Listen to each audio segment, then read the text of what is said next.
সমালোচনার মুখে অবশেষে টনক নড়ল বাফুফের। মার্চে অনুষ্ঠিত হতে যাওয়া সাফ অনূর্ধ্ব-১৯ চ্যাম্পিয়নশিপের স্কোয়াড নিয়ে কম জল ঘোলা হয়নি। প্রাথমিক দলে কোনো প্রবাসী ফুটবলার না রাখায় খুব ফেটে পড়েছিল ভক্তরা। কিন্তু আজ সব জল্পনার অবসান ঘটিয়ে দলে যুক্ত করা হলো ইউরোপ আমেরিকা মাতানো ৬ জন প্রবাসী ফুটবলারকে।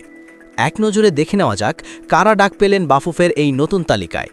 ১. আব্দুল কাদির।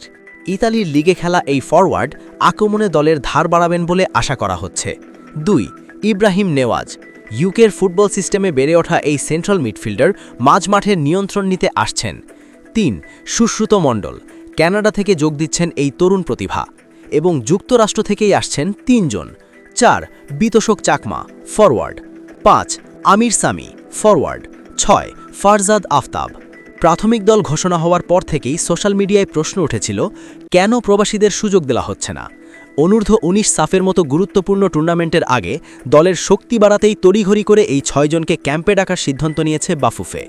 ইতালি, ইংল্যান্ড আর আমেরিকার উন্নত ট্রেনিং সুবিধা পাওয়া এই তরুণরা যদি দলের সাথে মানিয়ে নিতে পারেন, তবে মার্চে সাফের ট্রফি জয় অসম্ভব কিছু নয়। এখন দেখার বিষয় ট্রায়ালে তারা কোচকে কতটা মুগ্ধ করতে পারেন।